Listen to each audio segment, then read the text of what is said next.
네. 우리 민규 형제님이 우리 우주를 아주 잘 봤는데 오늘 제주도에 있어서 좀 많이 우는 것 같습니다. 네.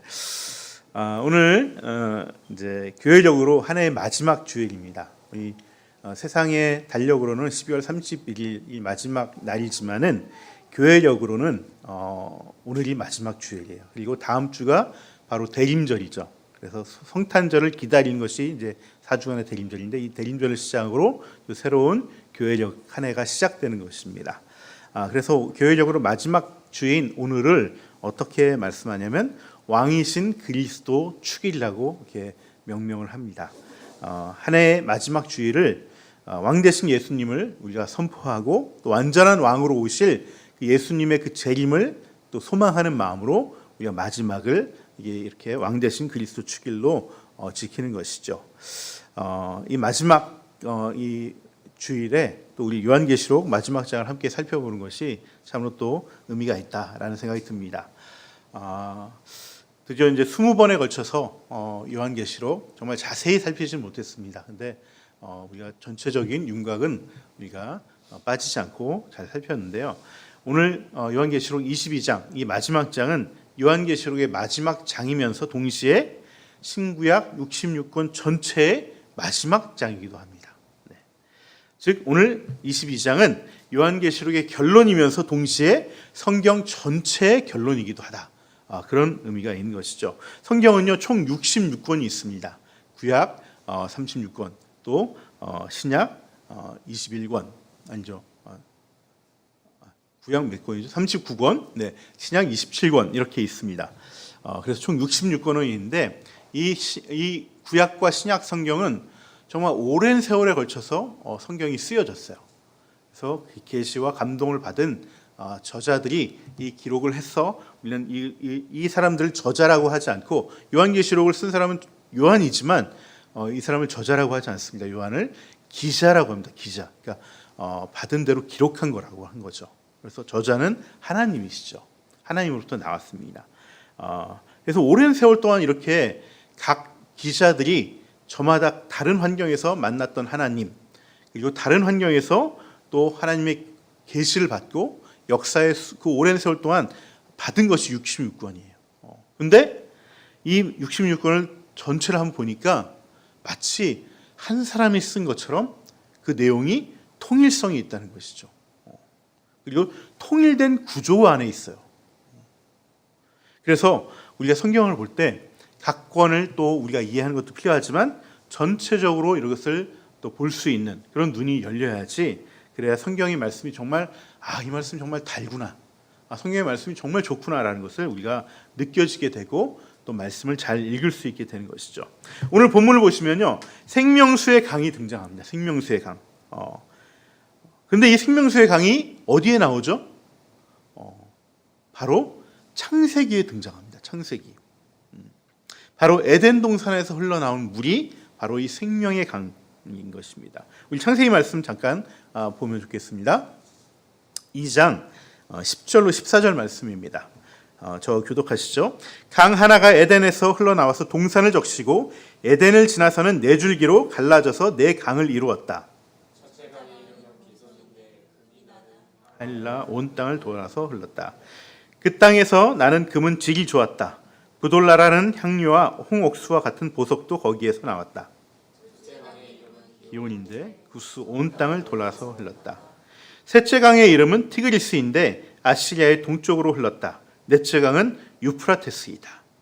네, 여러분, 우리가 세계사를 공부하다 보면은 우리 고대의 어떤 문명의 발상지들이 있는 곳에는 뭐가 있었죠? 네, 강이 있었습니다. 강이. 그 강을 바탕으로 인류의 문명이 시작되고 번성하기 시작됐어요. 강을 중심으로 이것들이 세워졌다는 것이죠. 우리나라도 어떤 4대 문명지는 아니지만은 한강을 중심으로, 또 북쪽에서는 이 평양의 낙동강을 중심으로 이 도시가 세워지고 나라가 세워지고 문화가 이루어졌다는 것입니다. 세계 4대 문명의 발상지를 보면은 다 이 강을 중심으로 이루어졌어요. 그래서 그 세계 4대 문명 중에 하나인 중국의 황하 문명은 이 황하강을 통해서 문명이 세워졌고요. 또 인도의 인더스 문명은 이 겐지스 강을 통해서 이 문명이 고대 문명이 이루어졌고 지금까지 이어지고 있는 것이죠. 이집트 문명도 고대 4대 문명 중에 하나인데 이집트 문명은 이 나일강을 중심으로 문명이 발달했습니다. 그리고 오늘 본문에 나왔던 이 메소포타미아 문명은요, 바로 이 티그리스와 유프라테스 강을 중심으로 이 고대 문명이 세워졌다는 것입니다. 이 티그리스와 유프라테스는 정말 메소포타미아 문명을 이렇게 일구게 하는 젖줄과 같은 그러한 수원지를 이었어요. 이 강을 중심으로 이 메소포타미아 지역, 중동 지역에 문명이 발달하게 되고 거기에 수많은 제국들이 들어서게 되고 나라들이 세워졌다는 것이죠. 하지만 성경은요, 이 찬란한 이 고대 문명의 근원지는 단지 티그리스와 유프라테스만이 아니다라고 얘기하고 있어요. 뭐냐면은 이 강의 근원이 또 있다는 거예요. 그 강의 근원이 뭐냐면 바로 에덴이라는 곳에서 흘러나온 물줄기라고 얘기하고 있는 거예요. 여러분, 에덴이 어디입니까? 우리가 이 에덴을 굉장히 어떤 지리적으로 어디다 막 찾으려고 하는데, 물론 우리가 고대 근동의 세계관 속에서 이 성경이 주어졌기 때문에 이 티그리스와 유프라테스의 발원지가 에덴이라고 쓰여졌다고 해서 우리가 티그리스와 유프라테스 주변일 것이다, 이렇게 우리가 생각을 하고 막 그걸 찾으시는 분들이 있어요. 물론 그럴 수 있습니다. 그럴 수 있는데 좀 더 이런 어떤 상징적인 의미는 바로 이 고대 문명의 발원지들은 결국 하나님으로부터 나오게 됐다는 거예요. 단지 그 강이 있어서 거기서 문명이 발달한 것이 아니라 그 인류 문명의 근원지는 하나님과의 영적인 교제가 이루어졌던 그 에덴으로부터 시작이 됐다는 것을 얘기하는 거예요. 성경은 그것을 얘기하고자 하는 것이에요. 물론 황하도 마찬가지고요, 나일강도 마찬가지고 인더스도 마찬가지입니다. 이 모든 것들이 지금 이 성경은 이스라엘 민족에게 읽게 하고 그것을 깨닫게 하기 위해서 이 티그리스와 유프라테스 강에만 얘기가 나왔지만은 그 영적인 의미는 그 모든 것이 다 하나님으로부터 나왔다는 것을 지금 성경은 말을 하고 있다는 거예요. 하지만 우리가 아는 대로 이 하나님과의 영적인 교제는 안타깝게도 더 이상 이루어지지 않았죠. 에덴에서 영원히 지속되지 않았습니다. 아담과 이브의 범죄함으로 인해서 우리 인류의 영이 더 이상 하나님과 함께하지 못했어요. 그 결과 모든 것이 다 비뚤어지고 이 땅이 황폐되어지기 시작한 것입니다.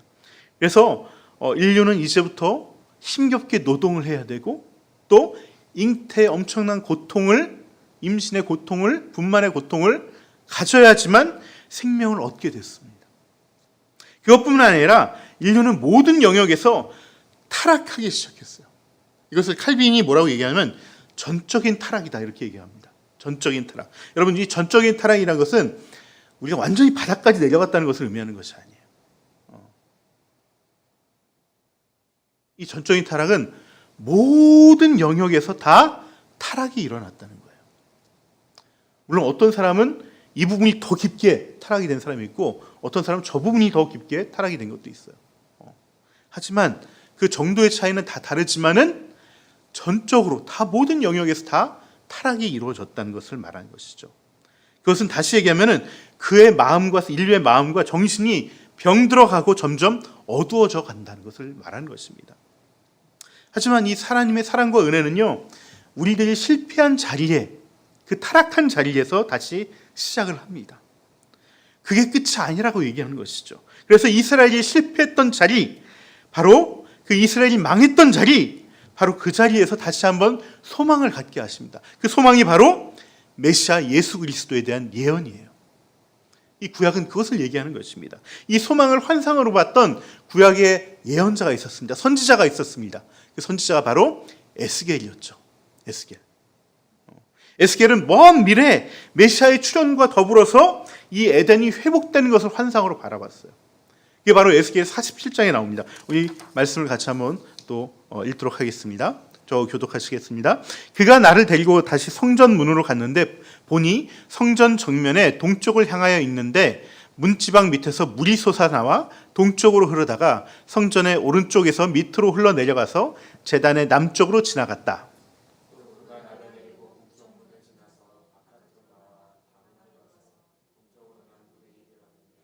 보니 그 물이 동쪽 문의 오른쪽에서 솟아나고 있었다. 여기서도 계속 성전 문지방에서 물이 막 솟아나서 물이 흘러서 바깥으로 나가는 거예요. 나가면서 어떻게 되냐면 점점 강이 돼버려요. 그래서 9절에 이렇게 얘기합니다. 이 강물이 흘러가는 모든 곳에서는 온갖 생물이 번성하여 살게 될 것이다. 이 물이 사해로 흘러가게 되면, 그러니까 소금바다 아시죠? 도저히 생명이 살 수 없는 사해, 그 사해에 들어가게 되면 그 물도 깨끗하게 고쳐질 것이므로 그곳에도 아주 많은 물고기가 살게 될 것이다. 강물이 흘러가는 곳이면 어디에서나 모든 것이 살 것이다. 12절을 같이 읽겠습니다.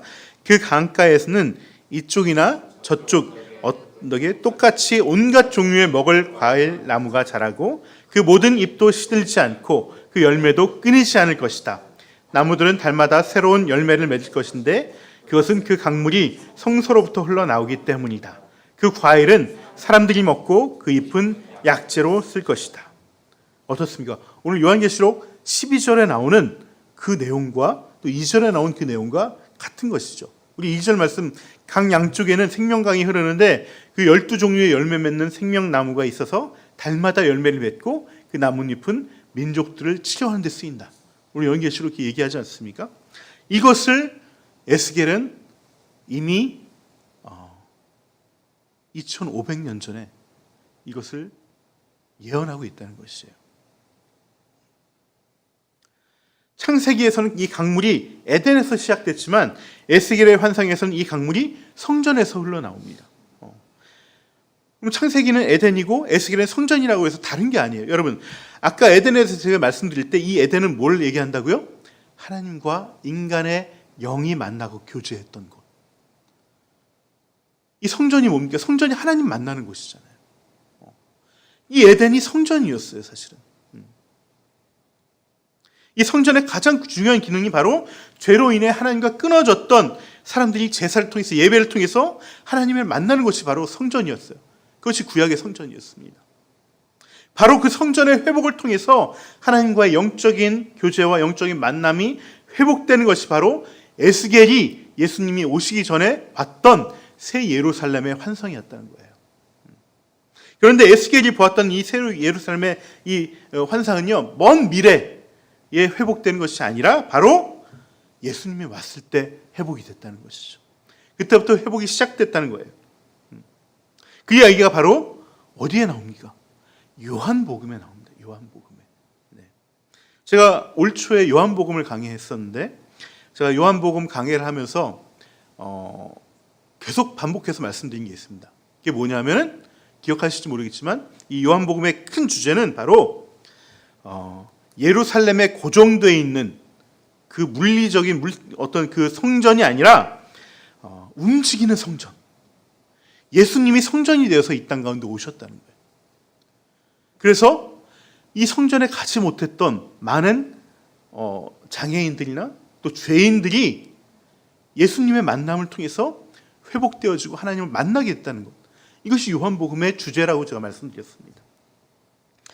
요한복음 중에서 이 움직이는 성전에 대한 대표적인 이야기가 어디 나오냐면 바로 4장의 사마리아 여인과의 만남에서 나옵니다.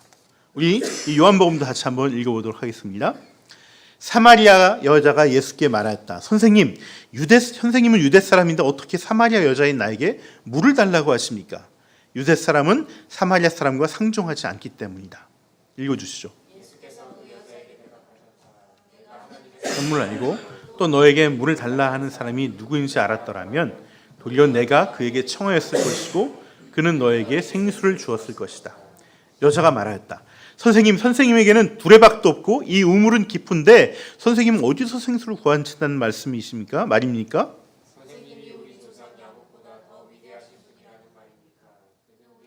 이 우물을 주었고 그의 자녀들과 그의 가축까지 다 이 물을 마셨습니다. 예수께서 말씀하셨다. 이 물을 마시는 사람은 다시 목마를 것이다. 내가 주는 물을 마시는 사람은 영원히 목마르지 아니할 것이다. 내가 주는 물은 그 사람 속에서 영생에 이르게 하는 샘물이 될 것이다.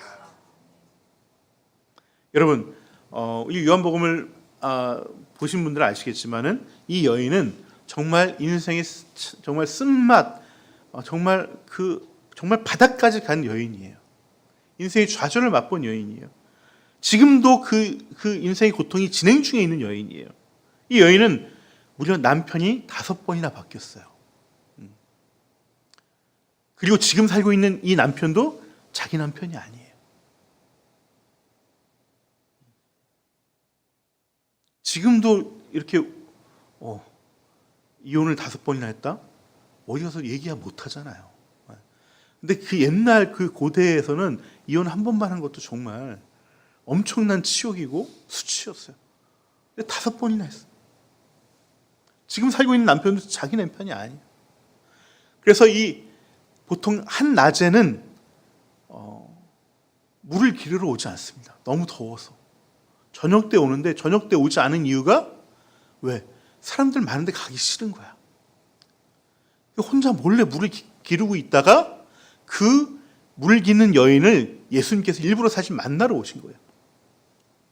만나러 왔어요. 그래서 물을 달라고 이 여인한테 얘기를 한 것입니다. 근데 대부분의 유대인들은 딱 보니까 이 여인이 보기에 예수님이 행색을 보니까 유대 사람이야.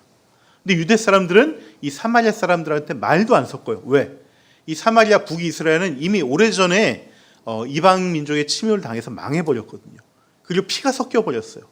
강제로 결혼시키고 그래서 피가 섞였어요. 그리고 유대인들이 보기에 너희는 우리 순수 혈통이 아니다. 난 너희들하고 상종 안 한다. 말도 안 섞었어요. 그런데 어떤 유대인이 나한테 와서 물을 달라고 그런 겁니다. 그러니까 이 여자가 왜 나한테 물을 달라고 하십니까? 이렇게 물어보는 것이죠. 그런데 이 질문에 예수님은 내가 목말라서 물을 달라고 한 것이야 라고 대답하는 것이 아니라 너가 내가 누군지 알면은 오히려 너가 나한테 물을 달라고 했을 것이야. 이 말씀하셨다는 겁니다. 그럼 더 황당하죠. 이 여자는. 아니 지금 선생님은 뭐 물기를 두레박도 없고 이 우물은 우리 건데 어디서 이 물을 구해서 나를 주겠다고 얘기하십니까? 이렇게 하는 것이죠.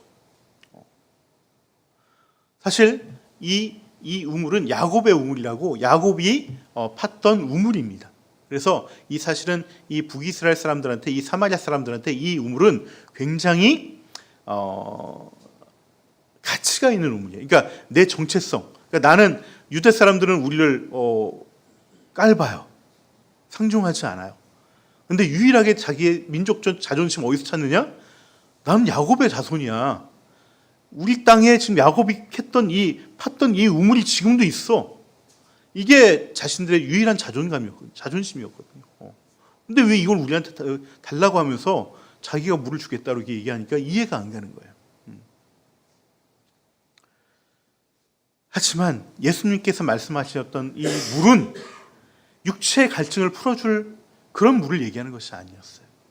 바로 성전이신 예수님에게서 나오는 이 생명수를 주시겠다는 거예요. 에스겔이 환상으로 보았던 이 성전에서 나오는 바로 성전인 예수님이 주시는 그 생명수를 주겠다는 것입니다. 여러분, 우리의 인생은요, 모든 사람은 제가 보기엔 두 종류로 나뉩니다. 어떻게 나뉘느냐? 이 주님이 주신 생수를 맛본 사람과 생수라고는 마트에서 사 먹어본 적밖에 없는 그런 사람과 이 두 종류로 나뉘게 되어 있습니다. 이 움직이시는 성전이신 예수님이 주신 이 샘물을 마셔본 사람은 영원히 목마르지 않습니다. 영원히 목마르지 않아요. 이 영혼은 늘 시냇가에 심겨진 그 나무처럼 그 생수를 날마다 공급받고 그 열매를 정말 시절을 쫓아 열매를 맺는 복된 인생을 살아가게 된다는 것입니다. 요한복음을 좀 보시면은 이 사마리아 여인과 예수님의 대화는 이제 이 생수 문제에서 다른 문제로 옮겨갑니다. 예배의 문제를 물어봐요. 이 여인은 자신의 인생이 이렇게 꼬였던 것이 내가 하나님을 만나지 못해서 그런 거야 라고 직감적으로 알았던 것입니다. 그래서 하나님을 만나기 위해서 예배를 드려야 되는데 우리는 이 사마리아에서 드려도 된다고 얘기하고 유대인인 당신은 꼭 예루살렘 가서 예배를 드려야 된다고 얘기하는데 어디가 맞는 겁니까? 이거 물어보는 것이죠. 그랬더니 예수님께서 그 유명한 요한복음 4장 24절 말씀하십니다. 하나님은 영이심으로 하나님을 예배하는 자는 영과 진리로 드려진다. 예배를 드릴지어다. 여기서 드려야 되는 맞는 것도 아니고 저기서 드려야 되는 거 맞는 것도 아니고 예루살렘도 아니고 사마리아 땅도 아니고 영과 진리로 예배를 드리면 된다는 거예요. 그리고 하나님 만날 수 있고 이 생수를 공급받을 수 있다는 거예요. 그랬더니 이 여인이 뭐라고 그랬냐면요. 맞습니다.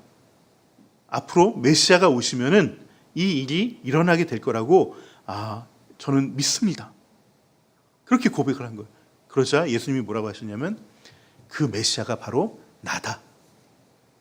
이렇게 얘기하신 것이죠. 거기서 이 사마리아 여인은 예수님을 만나게 된 거예요. 그러자 이 마음에 있는 모든 것이 다 녹아내렸어요.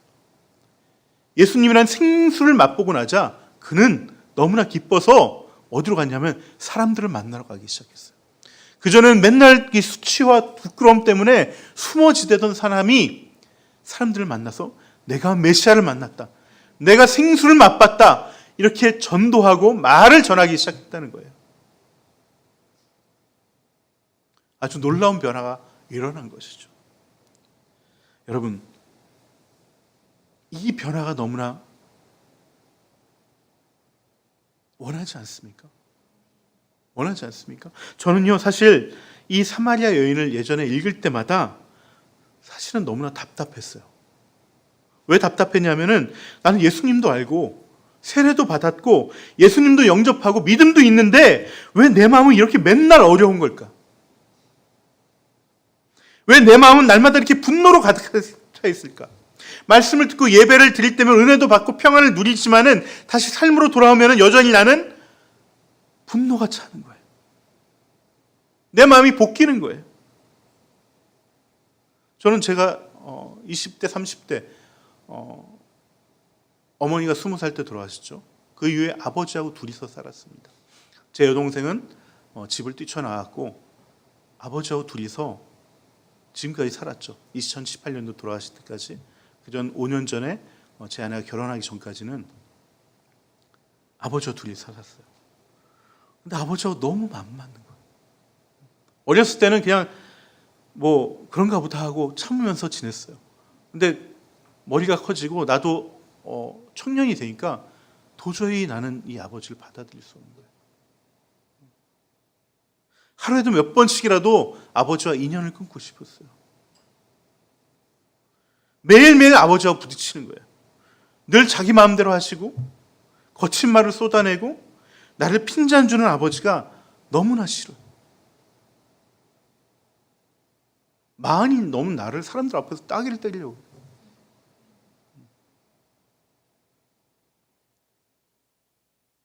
저는 정말 집 나가서 아버지 평생 안 보려고 그랬어요. 그게 진짜 내 심정이었어요. 그러다가도 아버지 다리를 보면은, 그 장애를 가지고 계신 아버지 다리를 보면은 그 다리로, 그 장애의 몸으로 나를 키워주셨다는 그 생각 때문에 아버지를 떠날 수가 없는 거예요. 정말 이러지도 못하고 저러지도 못하고 아버지는 미운데 그럼 미워하는 내 자신이 또 부끄러운 거예요. 양심에 갇히게 되는 거예요. 하지만 그것도 잠시 또 분노가 솟구쳐 올라요. 제 한 주의 사이클은 주일날 예배 드리면 은혜 받고 평안을 누립니다. 다시 월요일부터 양심의 가책과 분노가 계속해서 반복되는 거예요. 거기서 전 정말 벗어나고 싶었어요. 그리고 정말 답답했어요. 왜 내가 신앙을 가지고 있는데 나는 이렇게 내 마음이 이럴까? 제가 거기서 벗어날 수 있었던 해결책은 뭐였냐면 금식 기도였습니다. 금식 기도.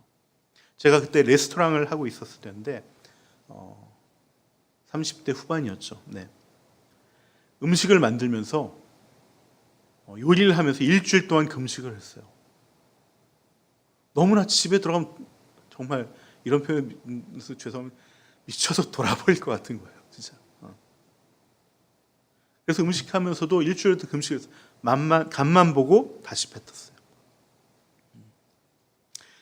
금식을 하는 이유는 가장 큰 것은 내 육을 죽이는 거예요. 내 육을 죽이는 거. 내 육이 시퍼렇게 살아있으면은 내 영이 오히려 쇠약해져요. 맑아지지 않아요. 그 때문에 이 금식을 통해서 육이 점점 힘을 잃어가면서 내 영이 조금씩 살아나는 것을 느끼게 됐습니다. 그때 제가 금식을 하는데 5일이 넘어가니까 6일, 7일째 되니까 어떤 경험을 했냐면 제 배에서 시원한 강물이 흘러요. 속이 막 뜨겁고 답답한 게 사라졌어요. 사실 그전에는 제가 맨날 한숨을 쉬었거든요. 나도 모르는 사이에 한숨이 나와요.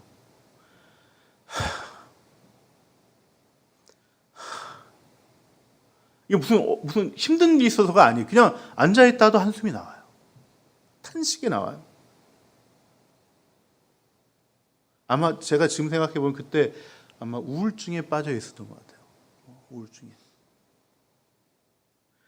그런데 금식을 통해서 나를 죽이고 내 안에 예수님이 말씀하신 그 생수가 흘러나오고 그 생명으로 충만해지니까 집에 가서 아버지가 나한테 뭐라고 하는데 분노가 안 생기는 거예요. 그냥 불쌍해 보이는 거예요, 아버지가. 긍휼해 보이는 거예요. 그렇게 변한 내가 너무나 신기해요. 내가 놀랄 정도로 신기했어요. 제가 이 말씀 드리냐면요, 이 성경에 나오는 이 많은 이 고백과 간증과 이야기들은 오늘날 현대를 살아가는 사람들과 굉장히 편차가 있다는 거예요. 무슨 말이냐면은 우리도 성경에 나오는 사람들처럼 예수님 만나면 내 안에 생기가 돌고 삶이 바뀌는 역사가 일어나고 놀라운 일들이 내 안에서 또 일어나고 나로 인해서 이런 일들이 일어나야 되는데 사실 대부분은 그렇지 못한다는 거예요. 저는 이게 왜 그런지 몰라서 너무나 답답했는데요. 나도 은혜 받고 결단하고 기도하고 봉사하고 다 했는데 왜 내 안에서는 왜 계속 전쟁이 일어날까? 이게 너무나 이해가 안 됐어요. 그런데 일주일 금식을 해보니까 이 역사가 내 안에서 일어나는 것을 봤어요. 저도 자라오면서 정말 상처가 많았고 초등학교 다닐 때 매일 놀림을 당했어요. 제가 강남에 살았는데 저기 월세방에 새들어 사는 월세방이 언제 뭔지 모르겠지만 그 아이라서 놀림을 받았고 뚱뚱하다고 놀림을 받았고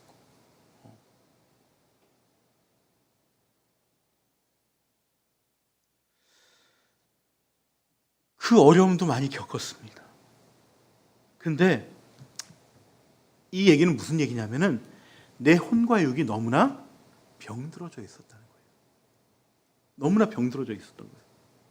거의 죽어 있었던 거예요. 다행히 예수님 만나서 내 영은 깨어났지만 이 깨어난 영을 감싸고 있는 내 혼과 육이 너무나 병들고 상처가 많아서 이 온전한 복음의 능력이 밖으로 나오질 못하는 거예요. 성령의 역사가 밖으로 나오질 못하는 거예요. 그래서 성령의 열매가 내 안에 맺혀지지 못하는 것이죠. 그러니까 계속해서 나는 힘들어지는 것이죠. 그런데 이게요, 현대 사회로 올수록 사회가 건강하지 못할수록 그 안에 살아가는 사람들은 다 이런 이 모양을 가지고 있어요. 2000년 전의 사람들은요, 이 성경에 나왔던 사람들은요, 삶이 고달프고 또 외세의 침략도 받고 거기서 생명의 위협도 받고 또 경제적으로 궁핍했지만 마음은 그렇게 복잡하지 않았어요. 굉장히 단순했습니다. 우리만 해도 예전에 그 시골 사람들 보면은 어떻습니까? 굉장히 순박했죠. 우리 응답하라 1988 그 드라마 한번 보더라도 도시라 해도 굉장히 순박했어요, 사람들이. 사회가 단순했고 그냥 문제는 어떻게 하면 먹고 살까? 이것만 해결되면 다 행복했어요. 등 따스고 배 부르면은 다 행복했습니다. 그런데 지금은요, 굶는 사람 아무도 없거든요. 가끔씩 그분들도 있지만 그런데 행복해하는 사람이 없어요. 다 자기가 불행하다고 하고 다 죽고 싶다고 말합니다. 다들 무기력해져 있어요. 그러면서 다들 분노가 가득하고 분노 아니면 우울, 이 두 가지. 이게 최근에 태어난 사람일수록 이 현상은 점점 더 많아지는 걸 제가 보게 됩니다. 이런 분들은 예수님 믿고 복음이 들어가도 이 복음의 능력이 발휘되기가 사실은 오래 걸려요. 쉽지 않아요. 안 된다는 것이 아닙니다. 오래 걸려요. 근데 오래 걸리는 게 문제예요. 왜? 현대인들은 너무나 급하고 모든 게 다 빨리빨리 돌아가기 때문에 이 기다리는 걸 못해요. 참는 걸 못해요. 그러다 보니까 예수 믿어도 별거 없네. 그러면서 쉽게 믿음을 포기하고 신앙을 내려놓게 된다는 것이에요. 우리의 영이 복음으로 변화되고 살아나면 그 영의 변화는 혼과 마음의 변화로 이어지고 육체도 살아나게 됩니다. 스트레스로 인해서 여기저기 힘들고 아픈 것도 점점 사라지게 돼요. 이게 하나님의 복음을 통해서 우리의 삶에 샬롬, 이 평안이 임하는 거예요. 이 평안은 영의 평안뿐만 아니라 우리의 혼과 육의 평안까지도 임하게 되고, 이것을 통해 우리 가정의 평안도 임하게 되고, 내 직장과 내 일에서도 평안이 임하게 되는 것입니다. 그런데 이 혼과 육이 너무나 세상에 찌들어 있고 너무나 아파하고 있는 상태이기 때문에 이 순환이 잘 일어나지 못하는 거예요. 그래서 시간이 너무나 오래 걸려요. 그럼 어떻게 해야 될까요? 이게 영으로 깨우는 말씀만 배운다고 해서 이게 되는 것이 아니에요. 바로 거꾸로 이 혼과 육도 깨게 해야 돼요. 깨부셔야 돼요. 그 혼과 육을 깨는 방법으로 저는 금식을 택한 거예요. 그렇다고 여러분 모두 금식을 하라는 얘기가 아닙니다. 물론 금식을 하면 반드시 유익이 있습니다. 저의 경우는 금식으로 내 혼과 육을 깨트린 겁니다. 물론 금식만 하지 않았죠. 금식이 어떤 기폭제가 된 것이 그 전에 많은 내 혼과 육을 깨는 여러 가지 작업들이 있었어요. 말씀과 목회자에 대한 순종을 했습니다. 정말 어떤 목회자들은 정말 말씀적 근거도 없으면서 순종을 강요할 때도 있었어요. 그래도 순종했어요. 지금 와서 생각해 보면은 제 자아가 너무나 강해서, 내 아집이 너무나 강해서 그 말도 안 되는 순종을 요구하는 것도 따를 필요가 있었던 거예요. 이해는 안 됐지만 순종하려고 노력했어요. 제가 지금 봐도 정말 그분 정말 너무하신 분이라는 말이 나오지만 그때는 그게 나를 위한 하나님께서 허용하신 훈련이었다는 것이죠. 그게 나를 치유해 갔던 것입니다. 때로는 힘에 지나치는 봉사와 섬김도 했습니다. 제가 개척교회 섬길 때 30대 중반에 다시 하나님 만나고 개척교회를 섬길 때 성남에서 목동까지 갔습니다. 제 집이 성남이었는데 목동에 있는 개척교회를 섬겼어요. 일주일에 2번, 3번씩 갔습니다. 섬기면서 그래도요, 평생 제가 아버지 손발이 되었던 그 섬김, 그 애씀에 비하면 사실 별거 아니에요. 별거 아니에요.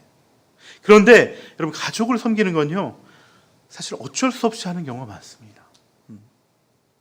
그래서 오히려 이게 독이 돼요. 독이 돼. 그 자체가 상처로 남을 때가 있어요. 내가 원해서 한 것이 아니기 때문에. 하지만 교회 섬김은요, 이 자원하는 마음과 기도를 통해서 하다 보니까 물론 때로는 시험 들 때가 있고 하기 싫을 때가 있어요. 하지만 그 속에서 치유와 회복이 일어나는 거예요. 거기다 찬양과 기도도 정말 열심히 했습니다. 그냥 부르짖었어요. 우리가 주여를 부르짖는 것을 다니엘 기도를 통해서 왜 그런지 깨달았다고 얘기했는데 이걸 해보면 압니다.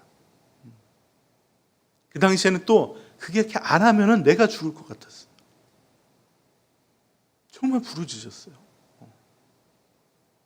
여러분, 사실 이 모든 것들, 우리가 사실 우리의 신앙생활을 통해서 우리가 하는 것들이죠. 교회 안에서 하는 신앙생활이 다 이 혼과 육을 깨트리는 작업들이에요. 그래서 영의 영향력이 더욱더 우리의 모든 인격에 스며들어서 그 영의 안에 있는 이 복음의 능력, 성령의 능력이 우리의 인격을 통해서 표출되고 나올 수 있게끔 하는 작업들이라는 겁니다. 사실 이것도 몸이 약하면은 할 수 없는 거예요. 제가 그나마 지금 생각하면 감사한 것이 그때 내가 결혼을 하고 가정이 있었다면 이거 못했을 거예요. 힘들었을 거예요.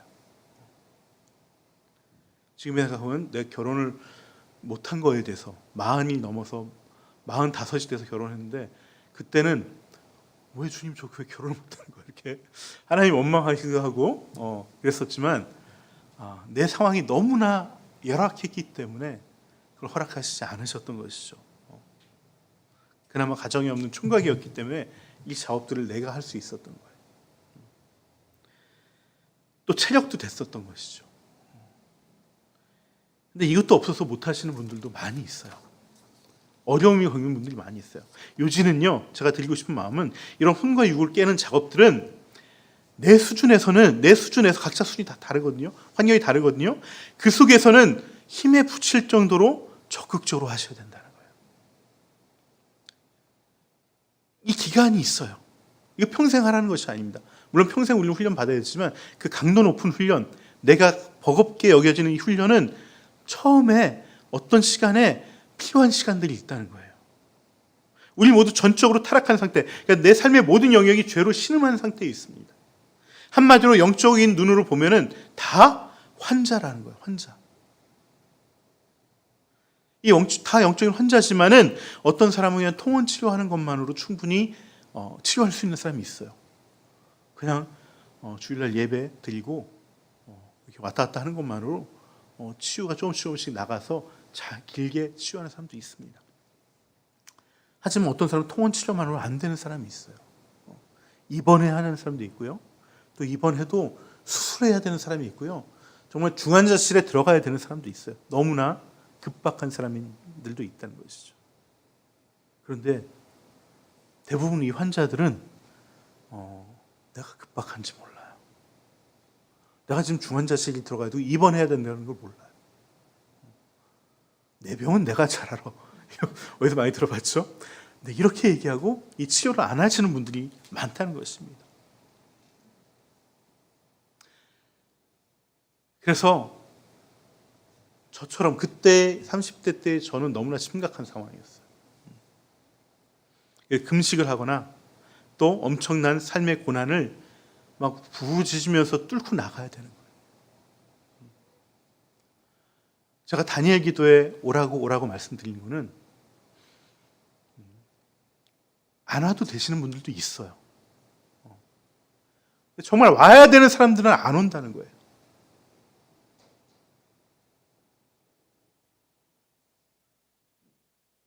이 환경을 바꾸려면 내 그 영적인 체력이 돼야 되는데 그 체력을 키우기 위해서 부르짖어야 되는데 그걸 안 하시는 거예요. 그리고 엄청난 비전이 있어요. 근데 기도는 안 해요. 제가 동영제님한테 말씀드렸습니다.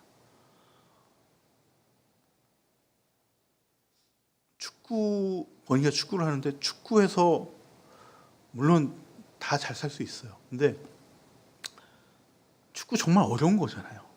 이 아이가 축구로 성공한다는 거 어려운 거예요. 정말 어려운 거예요. 저는 공부해서 서울대 가는 것보다 축구 선수로 프로 선수가 되는 거, 더 나가서 정말 해외까지 나가서 국가 대표가 되는 거 정말 엄청난 일이에요. 근데 그게 기도 없이 될 거라고 생각하세요. 내 비전과 꿈은 굉장히 높이 있는데 자신이 어떤 상태인지 몰라요.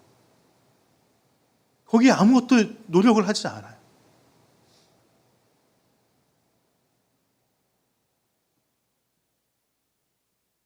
이것이 필요한 것입니다. 이것이. 어떤 분들은 교회에서 우리가 이 목회적 상담 이것만 가지고 안 되는 사람이 있어요. 마음이 너무 힘들어서 정말 정신과 치료를 받거나 심리 상담을 받아야 되는 사람도 필요합니다. 이런 과정을 그때그때 밟지 않으면은 말씀만 가지고 우리가 변화되기가 어렵다는 거예요. 그리고 이 영적인 성장이 너무나 느리기 때문에 우리가 좀 더 나아지는 것을 봐야지 나도 재밌어서 더 열심히 하잖아요. 근데 안 나아지니까 자꾸 불만만 생기고 그냥 때려치고 싶은 거예요. 포기하고 싶은 거예요. 제가 처음에 말씀드렸다시피 요한계시록의 말씀은 성경 전체의 결론이면서 요한계시록 결론을 담고 있다고 말씀드렸습니다. 여러분, 성경 전체의 결론은 창세기에서 깨어진 하나님과의 영적인 교제, 무너진 성전, 사라진 에덴이 구약의 에스겔의 환상을 통해서 회복된다고 예언되어졌고, 또 2000년 전 오신 예수님으로 인해서 회복이 시작됐습니다. 그리고 마지막 요한계시록에서 이 완성이 새 예루살렘을 통해서 이루어진다는 것을 성경은 큰 그림으로 우리에게 말을 하고 있어요. 이 큰 그림의 완성을 위해서 요한계시록이 쓰여진 거예요. 그런데 성경이 이렇게 창세기부터 요한계시록까지 이 큰 그림을 보여준 이유가 무엇일까요? 한마디로 그 회복은 반드시 이루어진다는 거예요. 다른 사람은 다 돼도 나는 안 될 것 같다는 마음이 든다면은 반드시 나의 회복이 이루어지고 내 가정이 회복되어진다는 그 믿음을 가지라고 이 큰 그림을 보여주시는 거예요. 이 성경 전체의 결론을 믿으시기 바랍니다. 그리고 요한계시록의 결론은 이 회복이 반드시 일어나니까 어떻게 하라는 것입니까? 이 말씀을 지키라는 거예요. 지키라는 거예요. 순종하라는 것입니다. 십자가를 진 예수님처럼 너희도 왕노릇하라는 거예요. 섬김의 왕노릇을 하라는 거예요. 고난을 통해 끝까지 버티라는 거예요. 예배를 통해서 내 영이 하나님과 만나고 고난의 훈련을 회피하지 말고 섬김을 통해서 내 혼과 육을 깨나가라는 거예요. 그래서 마침내 이기라는 것입니다. 이것이 요한계시록의 결론이에요. 우리 오늘 주보에 있는 이번 주 성경 묵상 구절 한번 읽어볼까요? 생명나무에 이르는 권리를 차지하려고, 그리고 성문으로 해서 도성에 들어가려고 자기 겉옷을 깨끗이 빠는 사람은 복이 있다. 이 새로 예루살렘의 이 도성 안에는 그 가운데 생명의 강이 흐르고 그 주변에는 강 주변에 생명나무가 있어서 이 생명나무의 열매가 풍족하고 그 잎사귀로는 모든 치유와 질병을 하는 그 잎사귀를 얻을 수 있다고 얘기합니다. 그런데 이 생명나무를 차지할 수 있는 권리가 누구한테 주어진다고요? 자기 겉옷을 깨끗하게 빠는 사람에게 주어진다는 것입니다. 여러분, 이 옷을 빠는 것은 7장에도 한번 나왔었죠. 기억하시는지 모르겠습니다. 14만 4천 명이 나오는데 그들은 다 흰옷을 입고 있는데 그 흰옷은 다 하나같이 뭐라고요? 어린 양의 피로 자기 옷을 빤 옷을 입고 있었다 얘기가 나오죠. 근데 그때 7장에서 나온 그 말씀의 원문을 보시면은 이 빨았다 하는 것이 과거 시제로 나옵니다. 이 헬라어에서의 과거 시제는 단 한 번 일회성의 역사를 얘기하는 거예요. 즉 어린 양 예수님의 보혈의 피로 죄사함을 받았던, 그래서 주님을 믿고 세례를 받은 모든 사람을 얘기하는 것이죠. 하지만 오늘 본문의 시제는 현재형이에요. 이 현재형이라는 것은 늘 이 빨래하는, 내 겉옷을 빠는 일이 계속해서 이루어져야 된다는 것을 말하는 것입니다. 그 사람만이, 이 회개와 연단을 통해서 자기 겉옷을 빠는 사람만이 이 생명나무가 주는 그 열매와 잎사귀의 치유와 회복을 누리게 된다는 것을 말하는 것입니다. 바로 내 혼과 육을 계속 깨나가는 그 십자가를 지는 연단과 훈련을 받으라는 것이죠. 제가 요즘 좀 바빠서 한 보름 정도 운동을 못했습니다. 그랬더니 다시 포동포동 살이 좀 찌는 것 같고, 체력도 좀 딸려지는 것 같고, 그렇더라고요. 제가 몇 주 전에 토요일 날 우리 지묵 형제님의 집에 갔더니 운동 기구가 있고 방에 집에 막 사진이 막 이렇게 근육질의 몸매가 이렇게 있는 사진도 있고 그래서 봤습니다. 매일 이렇게 운동을 하신다고 그러더라고요.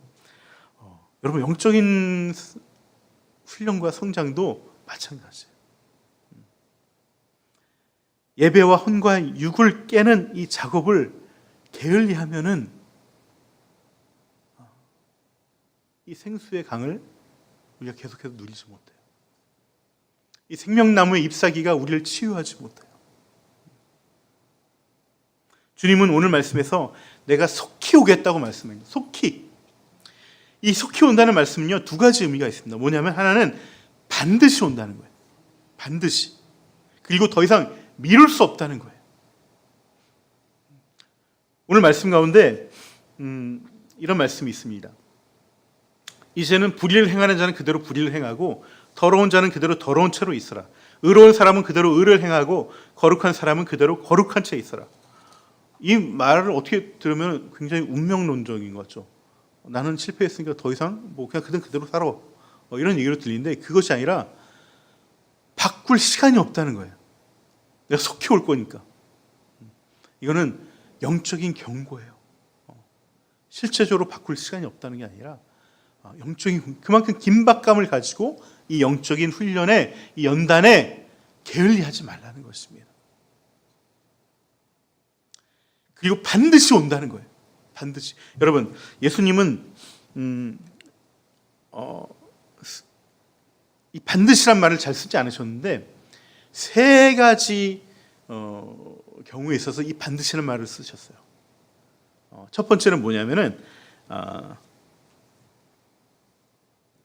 이 땅에 오시면서 예수님께서 반드시란 말을 쓰셨는데 첫 번째는 뭐냐면 십자가에 대해서 반드시라고 말씀하셨어요. 내가 반드시 죽어야 된다. 내가 반드시 십자가를 져야 된다. 이 일 때문에 내가 이 땅에 왔다. 내가 십자가에서 반드시 죽어야지만 너희들 죄값을 내가 대신 치러줄 수 있다.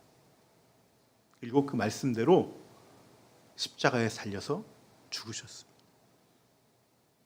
두 번째 반드시 돼야 된다고 말씀하신 게 있었는데 그것은 바로 내가 반드시 부활해야 된다는 거예요. 부활해야 된다. 내가 반드시 살아날 것이다. 내가 반드시 살아나야 너희들의 죽음도 멈춰지고 영원한 생명이 너희들에게 갈 것이다. 구원도 확정되는 것이다. 부활이 없다면 우리에게는 아무런 유익이 없습니다. 그냥 고생만 하다 가는 것이죠. 그래서 예수님은 반드시 내가 살아나야 된다는 말씀대로 부활하셨습니다. 그리고 마지막 반드시가 있는데 바로 오늘 본문에 온 반드시 내가 너희에게 올 것이다. 주님은 반드시 오십니다. 오셔서 우리를 완전히 회복시키실 거예요. 믿음의 행위대로 다 갚으시고 상을 주실 것입니다. 예수님께서 반드시 하신다는 것은 반드시 이루어졌어요. 오신다는 이 약속도 반드시 이루어질 것입니다. 여러분, 이 약속 믿으십니까? 이 믿음의 사람들은, 그 약속을 믿은 사람들은 이 재림을 소망하고 갈망하게 돼요. 예수님께서 속히 오신다는 말씀을 들은 신실한 성도들의 반응이 무엇입니까? 그것은 바로